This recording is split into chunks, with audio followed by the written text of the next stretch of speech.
जी नासिरबाईची ही घटना झालेली आहे ती अतिशय दुःखनीय घटना आहे. डॉक्टरांच्या हलगर्जीपणामुळं आपल्यातला एखादा बांधव जर असा मरत असेल, आतापर्यंत झालेल्या घटना कित्येक असतील की असे आपले अनेक बांधव गेलेत, पण नासिरबाईच्या रूपानं ज्या नासिरबाईंनी की तिथल्याच रुग्णांसाठी इथल्याच बांधवांसाठी जीव वाचवण्यासाठी सेवा दिली आणि त्याच रुग्णालयामध्ये तेच डॉक्टर नासिरबाईकडे जर पाहत नसतील तर ते सर्वसामान्याकडे काय पाहणार आहेत. जी माणसं तुमच्या आमच्या पैशावर नोकरी करतात, ज्यांचा घर संसार हा तुमच्या आमच्यावर चालतो, त्यांना जी शासन पगार देते तो शासनाकडे जाणारा पैसा आमचाच आहे. आणि तीच जर माणसं आमची अशी हत्या करत असतील तर एक दिवस ह्या लोकांना सुद्धा आम्हाला धडा शिकवावा लागेल, त्यांना रस्त्यावर उतरून बदकावं लागेल. कारण एखादा माणूस मेला म्हणजे तात्पुरतं आंदोलन आणि श्रद्धांजली बस झाली. शासनाकडे भीक मागण्याची आम्हाला जर वेळ येत असेल तर याच्यापेक्षा दुःखनीय बाब काही नाही. आज आम्ही गुलाम असल्याचं एक प्रतीक आहे. एक डॉक्टर आज मुस्तानबाईंनी जो व्हिडिओ टाकला काल, उमरान भाई आम्हाला बोलले आणि नातेवाईकांशी मी विचारलं की कोणता डॉक्टर होता, त्यावेळेस सांगितलं लामतुरे हा डॉक्टर होता. त्याची भाषा एवढी अर्वाच्य असू शकते. अशा डॉक्टरांना जर सरळ करायचं असेल तर आम्हाला शासनाकडे मानण्यापेक्षा याला बडतर्फ करा म्हणून आम्हाला त्याला एकदा बडवावं लागेल. हे आम्ही शासनाला इशारा देऊ इच्छितो. कारण एखादा जर जीव त्याच्या घरातला ज्याच्या घरातला जीव गेला, त्या माणसाची तळमळ, त्यांची अडचण, त्यांचं दुःख या शासनाला कधीही कळणार नाही.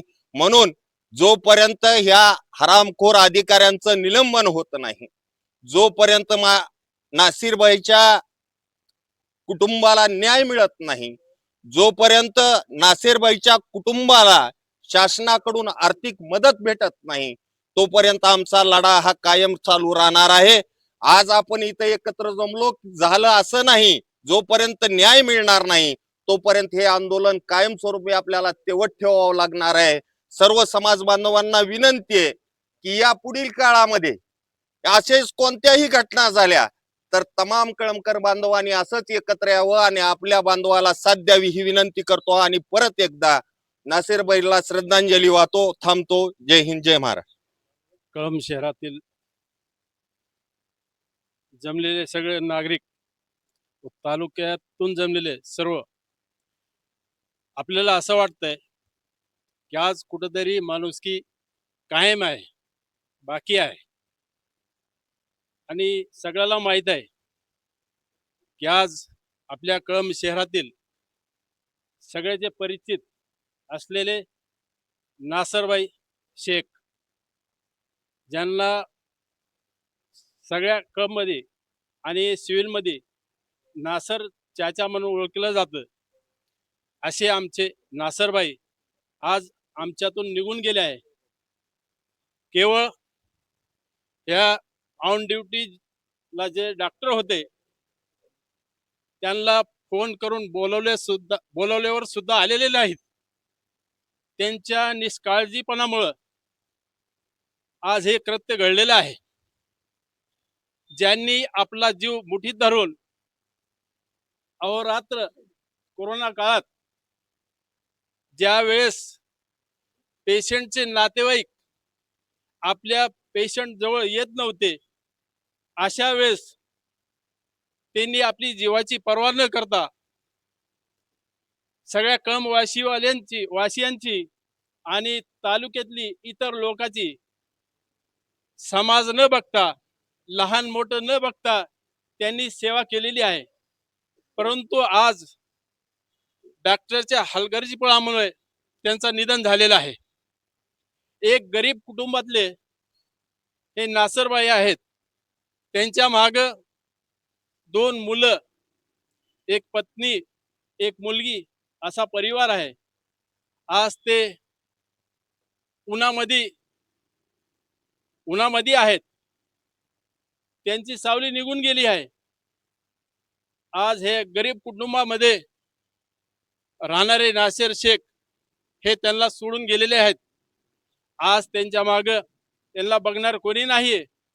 म्हणून आपल्या सर्वांना व शासनाला माझी एवढीच विनंती आहे की त्यांच्यासाठी काही मदतीचा हात किंवा त्यांना सहकार्य करावा, त्यांना न्याय मिळवून द्यावा व ज्यांनी हलगर्जीपणा केले अशा डॉक्टरला कायमचं निलंबित करून ह्या असं कायमचं निलंबित करून त्यांच्या कुटुंबियांना व कळंबच्या नागरिकांना न्याय मिळावा एवढीच माझी विनंती आहे. एवढं बोलून मी शब्द संपवतो. निषेध करतो. अशा घटना वारंवार कळंब शहरातील जिल्हा उपरुग्णालय दवाखान्यात घडत आहेत. आज आपले जवळचे मित्र नासरबाई शेख आपल्यातून निघून गेले. त्यांच्यावर ज्या दवाखान्याच्या प्रशासनाने त्यांना इलाज करायचा होता, त्यांची ताबडतोब त्यांना जी आवश्यकता होती, गरज लागत होती, गरज दिली नाही. अशामुळे आज आपल्यातून आपले नासरबाई शेख गेलेले आहेत. वारंवार आपण कळंबकर म्हणून फार मोठा गंभीर प्रश्न सातत्याने उचलत आहोत. आपण आज आनंद म्हणायचं नाही, पण आज तुमच्या एकजुटीला मी सलाम करतो. तुम्ही सर्वजण मिळून कळंबकर ह्या आंदोलनासाठी आणि या मागणीसाठी आपण एकत्र आलेलो आहोत की आपली गेल्या वेळेस म्हणजे 5 वर्षापासून आम्ही पाठपुरावा करतात का बाबा की कळंबचं रुग्णालय भव्य दिव्य व्हावं, कळंबच्या रुग्णालयात प्रत्येक सुविधा भेटावी. ह्या सातत्याने आम्ही तिथल्या हॉस्पिटलच्या जागा बघितल्या, पाहणी केली, पण आताही आपले इथले खासदार आमदार ह्या प्रश्नाकडे आणि प्रशासन पण सरकारचा पण जाहीर निषेध करतो, आमदार खासदार सगळ्यांचा जाहीर निषेध करतो की त्यांनी ह्या गोष्टीकडे जाणून दुर्लक्ष करतात. पण त्यांनाही आपण ह्या आजच्या घटनेहून ओटणीवर आणावं. कळंबकरांची एकजूट आमदारच्या घरावर, खासदारच्या घरावर, शासनाच्या दारात हा प्रश्न गांभीर्याने मांडावा एवढंच बोलतो. आणि तुमच्या आपल्यातून जो आपला भाऊ नासर शेख गेलेत यांना माझ्या कुटुंबाकडून मी श्रद्धांजली अर्पण करतो आणि माझे 2 शब्द संपवतो. आणि एक घोषणा देतो, धिक्कार असो प्रशासना, धिक्कार असो म्हणा, धिक्कार असो अरे धिक्कार असो नासर शेखच्या मृत्यूस ज्या कारणीभूत असणाऱ्या हरामखोर डॉक्टरांना अटक झालीच पाहिजे. त्यांच्यावर 302 प्रमाणे मृत्यूला कारणीभूत असलेले डॉक्टर त्यांच्यावर खुनाचा गुन्हा दाखल झाला पाहिजे. एवढीच मी मागणी आज आपल्या वतीने माझ्या वतीने प्रशासनाकडे करतो. माझे 2 शब्द संपवतो. सर्वजण नासरबाई यांच्या निधनामुळं या ठिकाणी एकत्र आलेला आहात. शासनाला आज हा काय एक मृत्यू झालेला नाही. आपण बघतोय वारंवार सगळेजण लोक या ठिकाणी एकाच मृत्यू झाला की लगेच आपण 4 दिवस या ठिकाणी आंदोलन करतो, 2 दिवस आंदोलन करतो आणि नंतर अजून जैसी ती परिस्थिती होते. आपण कोरोना काळापासून या ठिकाणी बघतोय की ह्या शासनाला या ठिकाणी कसल्याही प्रकारचं गांभीर्य राहिलेलं नाही. कारण आपण आता सगळेजण वक्ते सांगत आहेत, परंतु एक विचार केला पाहिजे की जिल्हा उपरुग्णालय म्हणून या ठिकाणी याला मान्यता आलेली आहे आणि बऱ्याच अशा मशीन आहेत तिथं की तशाच धुळकात पडून पडलेल्या आहेत. काही लोक त्या वाशीहून म्हणतात वाशीहून यावं लागतंय. आता एक सवय जर एखादा माणूस इथं ऍक्सिडेंट झालाय, त्याचा एक्सरा काढायचा आणि त्याला वाशीहून कधी येणार आहे माणूस? म्हणजे अशी परिस्थिती या ठिकाणी अतिदक्षता जी विभाग आहे तो विभाग या ठिकाणी उपलब्ध नाही आणि अशा परिस्थितीचं वातावरण या ठिकाणी. आता एखादा करता माणूस आहे, हा करता माणूस सामाजिक क्षेत्रामध्ये काम करणारा माणूस, या माणसाला जर या ठिकाणी एखाद्या दवाखान्याच्या असुविधेमुळं या ठिकाणी जर मृत्यू पाहावा लागत असेल तर ही दुर्दैवाची गोष्ट आहे. ही शासनानं आणि इथल्या आमदार खासदारांनी आणि प्रशासनाने सगळ्यांनी या ठिकाणी ह्याचं गांभीर्य लक्षात घेतलं पाहिजे.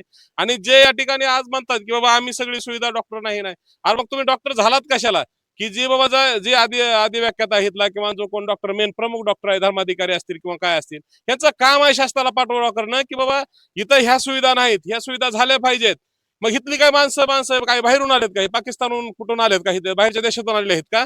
ही लोक इथलीच आहेत ना, तुमचीच लोक आहेत. इथले लोक इथल्या भारतीय म्हणून इकडे वागणारे लोक आहेत. तुमच्या घरामध्ये तुम्हाला मतदान करणारी माणसं आहेत, तुम्हाला शासनावर बसवणारी माणसं आहेत, तुम्हाला खुर्चीवर बसवणारी माणसं आहेत. आणि हे सगळे तुमचे जर मायबाप तुमचे जर असतील लोक, हे तुमचे मतदार असतील, तर या लोकांची सुविधा करणं यांचं काम आहे. म्हणून इथल्या शासनाला आणि प्रशासनाला या ठिकाणी एवढं आम्ही या ठिकाणी जबाबदारीने सांगू शकतो की येणाऱ्या काळामध्ये या ठिकाणी अशी घटना घडलीच नाही पाहिजे. कारण ज्याच्या घरी दुःख होत आहे त्यांना कळालं पाहिजे. नाहीतर येणाऱ्या काळामध्ये आपण सर्वांनी या ठिकाणी इथल्या दवाखान्यातल्या जी कोणी डॉक्टर असा जबाबदार असेल त्याला सुद्धा आपण या ठिकाणी मारण्याची तयारी केली पाहिजे. का तर याच्याशिवाय हे प्रशासन हलणार नाही. इतक्या दिवसापासून जागेचा प्रश्न अडचणीत ठेवलाय त्यांनी जाणून बुजून. येतं दवाखाना आज आज नीट केला की उद्याला जळते, उद्याला काहीतरी त्याचं दवाखान्यात म्हणजे त्या लाईटचा काहीतरी प्रॉब्लेम होते, दरवाजाचा प्रॉब्लेम होतोय. आता महिला तिथं सगळ्यात जास्त महिला डिलिव्हरीसाठी येतात, तर तिथं पाणी सुद्धा व्यवस्था नसते, संडासची व्यवस्था नाही, जायचं कुठं बाहेर बाथरूमला. आणि ज्या प्रश्न म्हणजे एवढे मोठे प्रश्न असताना ती डिलिव्हरीचा प्रश्न तर थोडं काय झालं, एखादा आपला कार्यकर्ता गेला, अरे बाबा नाही नाही ह्याला ऍडमिट करून घ्या, नाही नाही चला पुढे लगेच, कार्यकर्ता आला की पुढे पाठवा. आणि मग अशा परिस्थितीमध्ये जर प्रत्येक माणसाची त्याची तायपत नसते, परंतु दवाखान्यामध्ये आल्यावर माणूस त्याला नरड दाबल्यासारखं होतं त्या माणसाचं, की डॉक्टर जर एखादा मला नाही पेशंट सिरियस आहे आणि मग त्याला पुढे न्यावाच लागतं, पुढे गेलं की नॉर्मल डिलिव्हरी होणार. अशा चुकीच्या पद्धतीने ह्या गोष्टी सगळ्या होत आहेत, चुकीच्या पद्धतीने माणसं मरत आहेत. याला या ठिकाणचं इथं दवाखान्याचं प्रशासन आणि त्याच्यावर लक्ष ठेवणार ही जी प्रशासन आहे त्यांना आपण जोपर्यंत त्यांना कडा जबाब विचारणार नाहीत तोपर्यंत शासन हरणार नाही. कारण या शासनाला गेंड्याचं कातडी यांनी या ठिकाणी पांघरलेली आहे आणि गेंड्याची कातडी पांघरल्यामुळे तुमच्या माझ्या या ठिकाणी प्रश्नाकडे बघण्याचं गांभीर्य नाही. का गांभीर्य नाही तर आपण त्यांना त्याच पद्धतीने या ठिकाणी उत्तर देत नाहीत. म्हणून इथं कोणी आमदार येतील, खासदार येतील किंवा इथं प्रशासनाची माणसं येतील त्यांना जागेवर कोंडून ठेवलं पाहिजे. जोपर्यंत सुविधा होत नाही, जोपर्यंत डॉक्टर देत नाही तोपर्यंत या ठिकाणी त्यांना हलू दिलं नाही पाहिजे. हीच पर्याय आता या ठिकाणी राहिला असं मला वाटतंय. कारण आपण बघतोय बऱ्याच दिवसापासून लोक मरतच आहेत आणि आपण फक्त आंदोलन करत आहोत. तर हे न करता या ठिकाणी आपण ह्या गोष्टी सुद्धा विचार करावा अशी माझी मी सर्वांना विनंती करतो. कारण येणाऱ्या काळातला नासेर कोणी अजून या ठिकाणी अशा प्रकारे दगावला नाही पाहिजे, एखाद्या कुटुंबाचा आधारवड या ठिकाणी गेला नाही पाहिजे, असं या ठिकाणी माझी प्रामाणिक भूमिका आहे. नासेरबाईच्या जर खऱ्या अर्थानं जर आत्म्याला शांती मिळायची असेल, त्यांच्या बलिदान जर त्यांचं जर आपल्याला सार्थक ठरवायचं असेल, तर आपण सर्वांनी या ठिकाणी मिळून एक ताकदीचा लढा या ठिकाणी उभारला पाहिजे. जोपर्यंत डॉक्टर मिळत नाही तोपर्यंत ह्या सगळ्याच गोष्टी बंद झाल्या पाहिजेत असं माझं म्हणणं आहे. आणि एवढंच मी या ठिकाणी बोलतो आणि थांबतो. जय दुर्दैवी आहे. 2 दिवसामध्ये भेटलेला माणूस अचानक जातो. खूप म्हणजे मनाला लागणारी गोष्ट आहे. नासेरबाईचा उल्लेख झाला तर त्यांनी कोरोना काळामध्ये अतिशय सुंदर काम केलेलं आहे. प्रत्येक माणूस, प्रत्येक पेशंट त्यांना जीवाभावानं सांभाळलेला असताना त्याच्यावर ही दुर्दैवी घटना होते. खूप म्हणजे चिंताजनक गोष्ट आहे.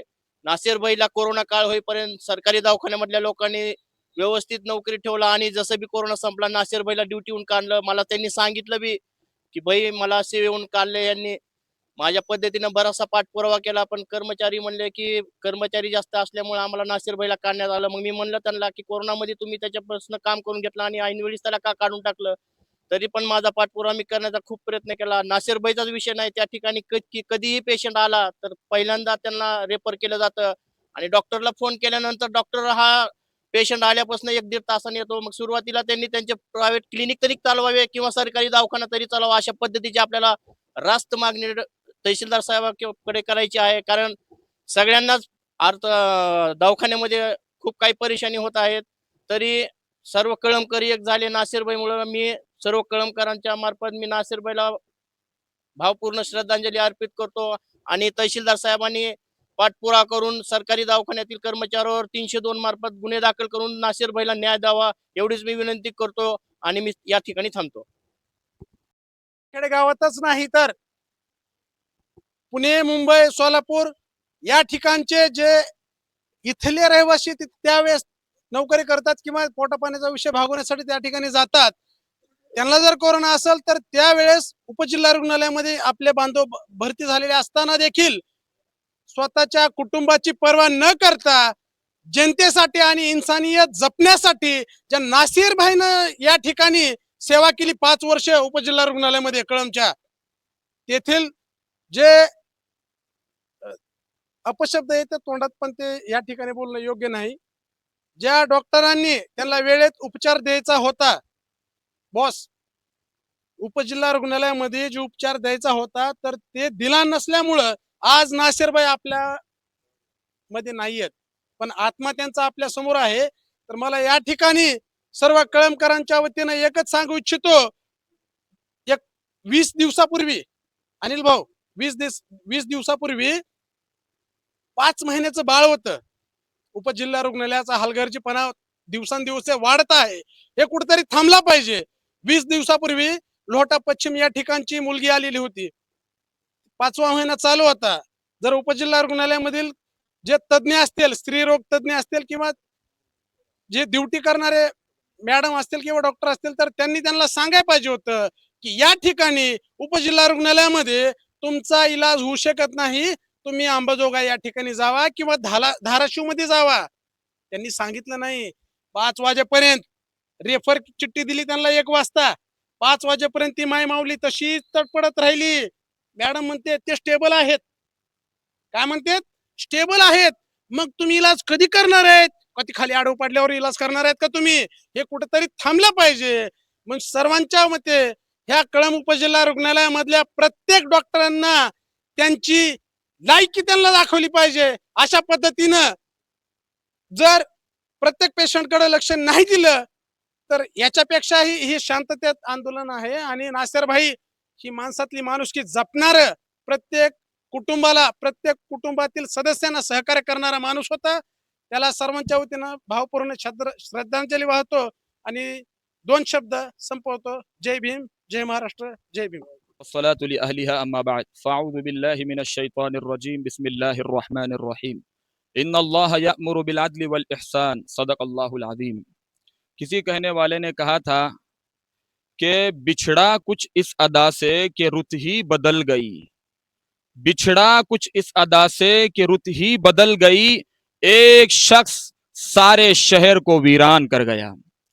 यकीनन नासर भाई शेख एक बहुत नेक सिफत और नेक दिल और खिदमत गुजार शख्स थे, जिन्होंने कोरोना के जमाने में अपनी जान को हथेलियों पे रखकर लोगों की जानों बचाने की कोशिश की. आज उनके लिए हम यहाँ पर इंसाफ के लिए जमा हुए हैं. ज्यादा तो कुछ नहीं कहना है, बस हम सबको एक नारा लगाना है, इंसाफ करो, इंसाफ करो, शेख नासिर के साथ इंसाफ करो. आवाज ये डिपार्टमेंट तक गूंजना चाहिए, इंसाफ करो, इंसाफ करो, इंसाफ करो, इंसाफ करो, इंसाफ करो, इंसाफ करो. बहरहाल इस मौके पर हमारे जितने भी यहाँ पर हिंदू भाई आए हैं और हमारे मुस्लिम भाई आए हैं, आप तमाम का खैर मकदम करता हूं कि आपने आज कलम शहर के इत्तेहाद को जिंदा रखा है. अल्लाह ताला हम सबको बेहतर से बेहतरीन बदला नसीब फरमाए और मरहूम शेख नासर साहब की अल्लाह ताला मगफिरत नसीब फरमाए. आमीन.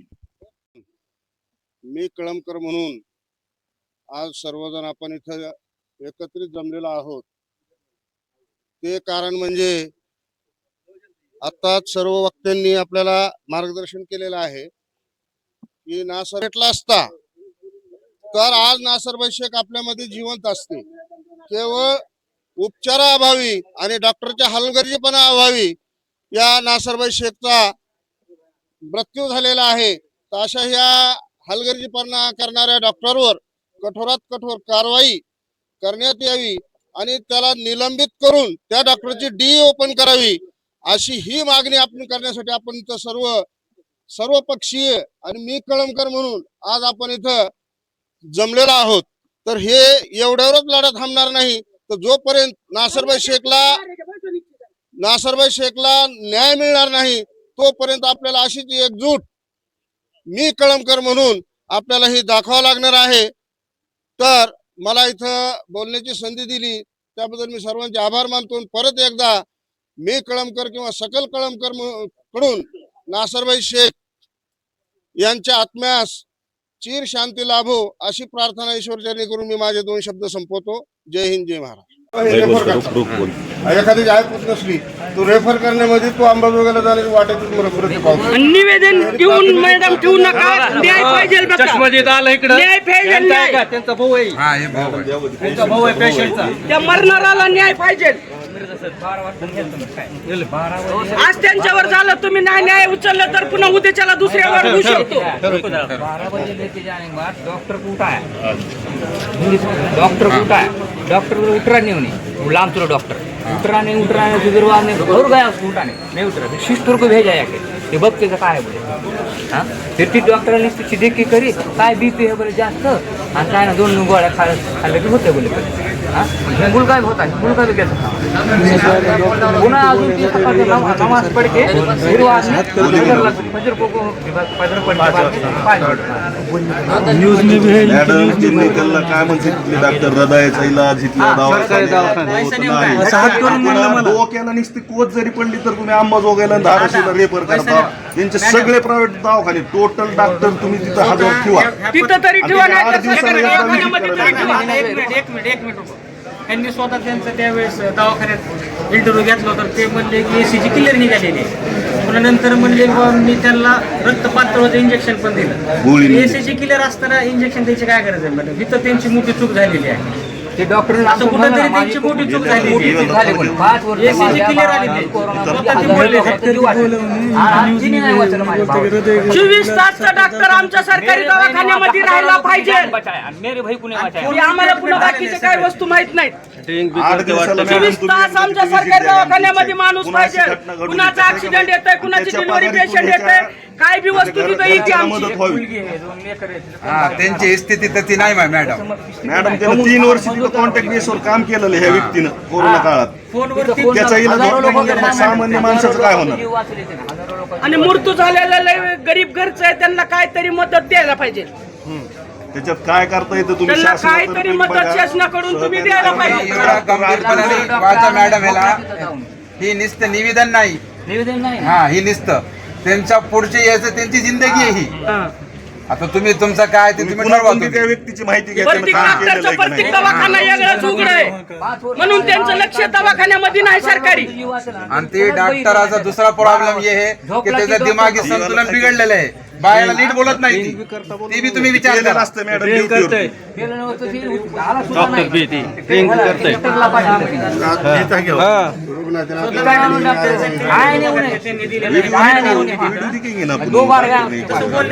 थोडा ते करा मॅडम बरं का तेवढा. खरं नाही त्यांना मदत बी द्या मॅडम, काही ना काहीतरी त्यांची मदत बी करा तुम्ही, काही ना काहीतरी सरकारमधून. संबंधित मृत्यूच्या पावलेल्या आज आमच्या अशा पद्धतीने ही डॉक्टर वागलेले. दुसरं संघ कोणा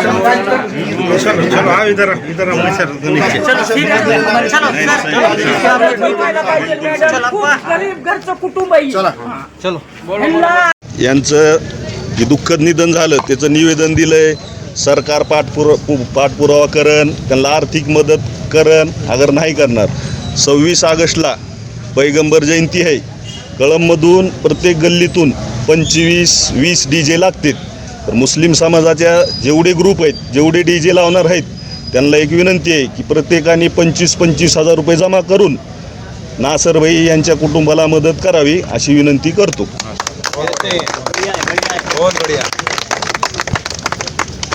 आता आपण सर्वजण नासरभाई शेख यांच्या पश्चात त्यांच्या कुटुंबियांना न्याय देण्यासाठी आपण सर्व कळमकर इथं जमलेलो आहोत. आणि तशा पद्धतीचं निवेदन आत्ताच आपण माननीय तहसीलदार मॅडम यांना सुपूर्द केलेलं आहे. तर या निवेदनावर किंवा प्रशासकीय कामकाजावर किंवा याचा छडा लागेपर्यंत म्हणजे खूप उशीर झालेला असतो. परंतु आज नासरभाई शेख हा करता माणूस कुटुंबातून गेल्यामुळं आज त्याच्या कुटुंबावर जी संकट आलेलं आहे, त्या संकटाचा आम्ही कळमकर म्हणून सर्वांनी सहानुभूतीपूर्वक विचार करून आत्ता जसं मिनाजभाई शेख यांनी येणाऱ्या 26 ऑगस्टला एक पैगंबर जयंती म्हणून धार्मिक उत्सव मोठ्या प्रमाणात आपल्या कळंब शहरामध्ये साजरा केला जातो, त्याचा जो निधी आपण जे खर्च करतो त्यातून एक छोटा वाटा म्हणून जेवढे कळंबमध्ये ग्रुप आहेत किंवा त्याच्यावर DJच्या रूपानं किंवा अन्य रूपानं जे आपण खर्च करतो त्यातून ते खर्च करण्याला बंधन नाही आहे. मात्र त्यातून थोडीफार रक्कम वाचवून आपण या नासरभाई शेखच्या कुटुंबियांना जर आपण हातभार लावला तर त्याचे जे लहान लहान मुलं आहेत किंवा त्याची पत्नी आहे, त्याच्या पश्चात जे काय कोणी असतील त्यांना निश्चितच हातभार लागणार आहे. तर पुनश्च मी सर्वांना अशी विनंती करतो की आपण नासरभाई शेख यांच्या कुटुंबियांना हातभार लावण्याचा प्रयत्न करावा.